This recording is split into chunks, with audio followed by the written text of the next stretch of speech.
Hello and welcome everyone, this is English in the Pocket podcast number 2. I am Thyagi, your host in this learning adventure.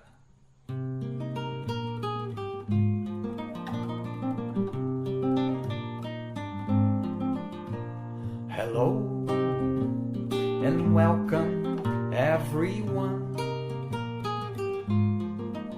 This is English in the Pocket podcast number 2. I am Thyagi, your host in this learning adventure. Just relax and enjoy the world you are about to enter.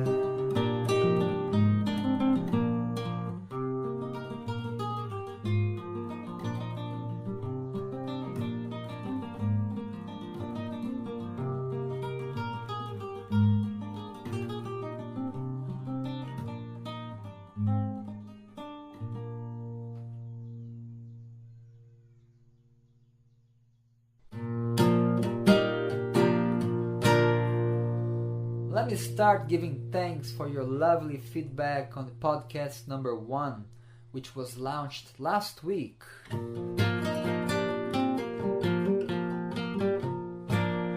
I'm very pleased to hear from you and how helpful our WhatsApp group has been and how convenient this way of learning and practicing is, hence in the pocket.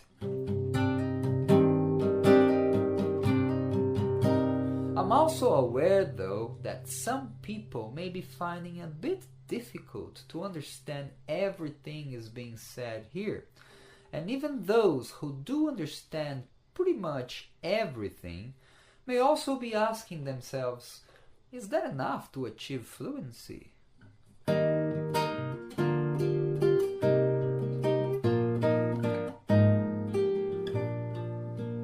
Well, my friends, the plain and sincere answer is nope. But it is a great deal of the learning process. This is the best start you can have. Do you know why?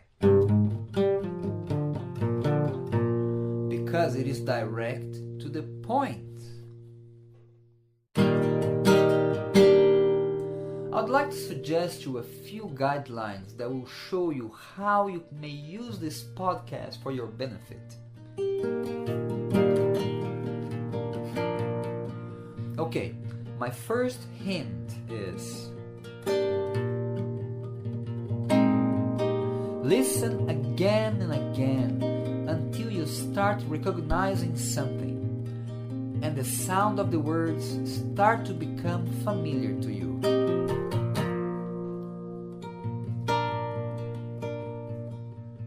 Number 2. Spot what you can recognize and repeat it mentally.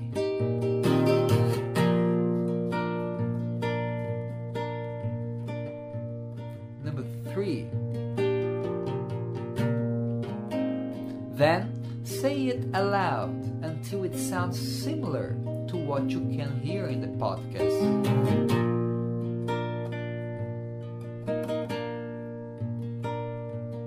Number 4, record it in your phone.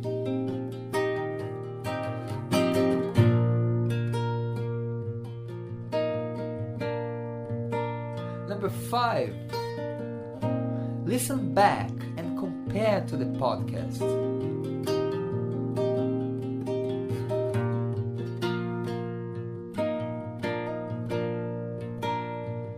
Number 6, make corrections and record it again.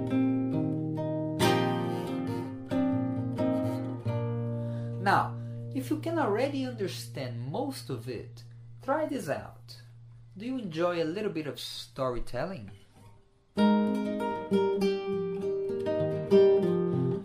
So try to make a small summary of the podcast in your own words, or at least a section of it, and then record it on your phone, and then listen back.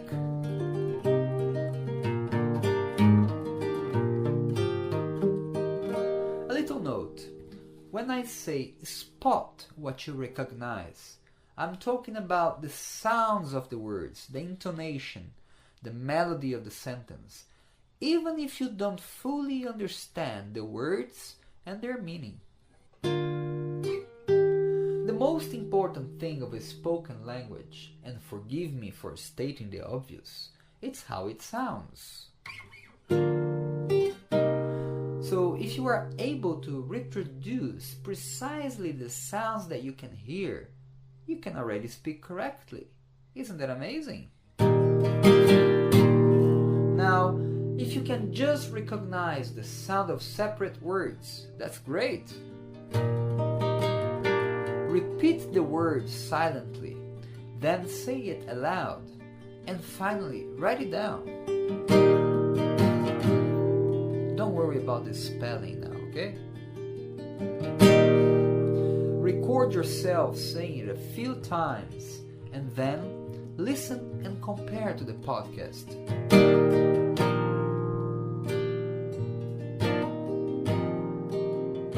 Make corrections and record it again. Can you recognize a full sentence? That's even better.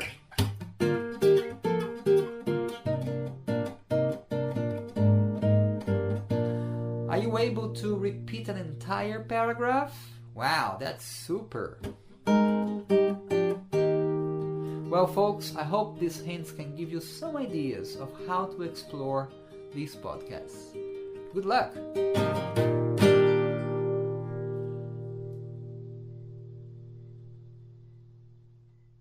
Oops! Sorry. Oh, sorry, excuse me.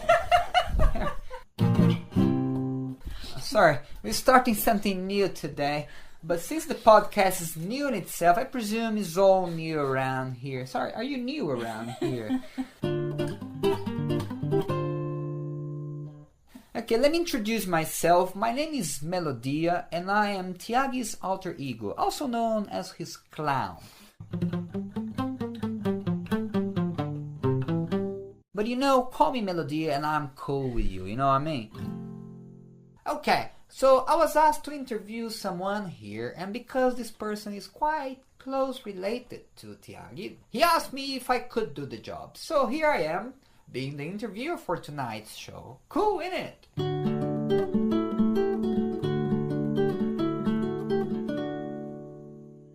Without further delays, I would like to welcome to the English in the Pocket podcast, Miss Maria Jones. Welcome, darling. You're looking great today. Thanks. You're most welcome. So please tell me, darling, where are you from? I'm British. What do you mean British? Well, I was born in England. Okay, so England people, are not they English? Well, yes. Okay, alright then. But British is actually bigger than England. I see what you mean. Like British involves Scotland, Ireland, Wales. There you English go. is England. Okay. Did you get that guy, folks? Okay, so she's British, but what part of Britain, or if I could say the Great Britain, were you born, in fact? Outside of London, called Essex. Essex, I see what you mean. Is it north, south, east, west? It's actually, let me think about that. Northeast. Northeast, I see. I think I've been there, with your friend Thyagi, you know? Okay, so how come your name is Maria and not Mary or Marlene or something like that? I was given my name by my father, whose mother, my grandmother, is from India, and she was brought up by Catholic nuns in India, speaking English. So that's why my name was given Maria. I see what you mean. Like, so you were named after your grandmother, is that right? No, just her belief. I see. Okay. You mean the Maria of Joseph from the Bible and the Christian stories? That's right. I can see that. I see. Very interesting. I hear that they speak Portuguese in Goa. Your grandmother spoke Portuguese. No, I assume that she spoke Hindi, but she was taught very quickly to speak English. And when they moved to England, they carried on just speaking English so that they could mix into the culture of England better. Okay, so tell us, Maria, how did you learn Portuguese? Portuguese?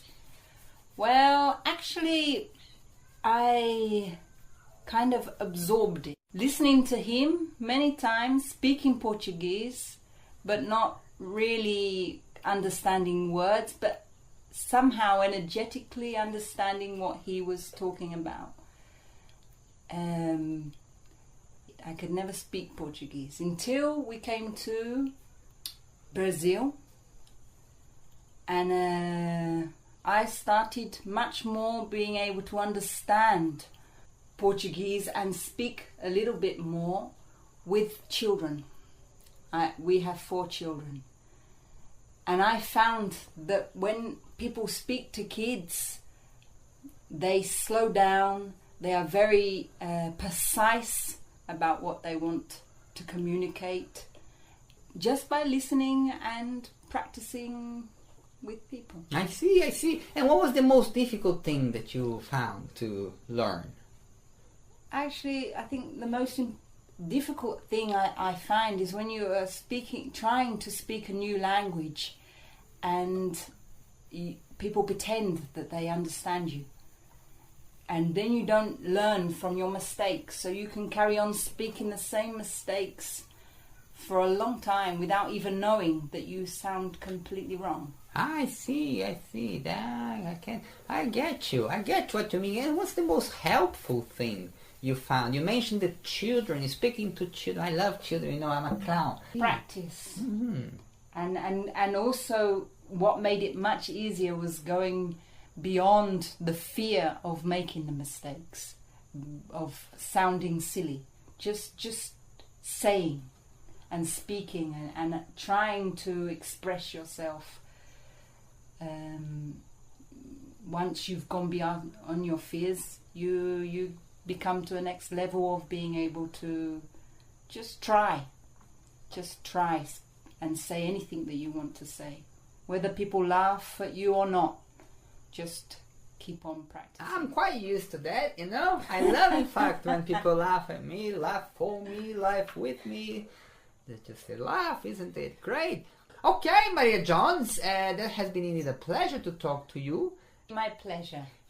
Thank you very much. Bye.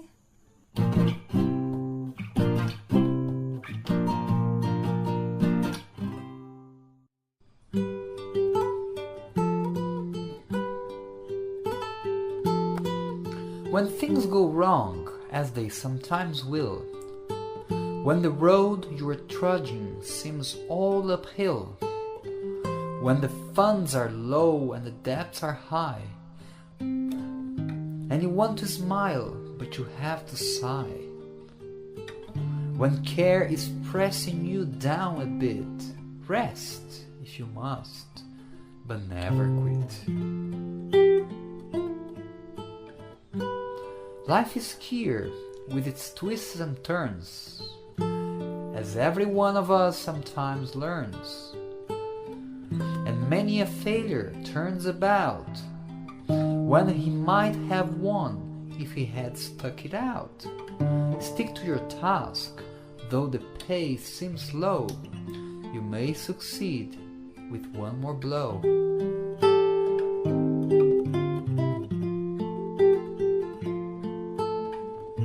Success is failure turned inside out, the silver tint of the clouds of doubt, and you never can tell how close you are.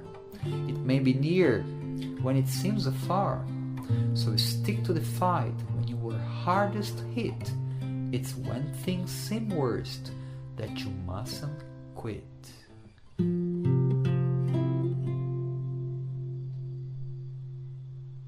the Book of Virtues.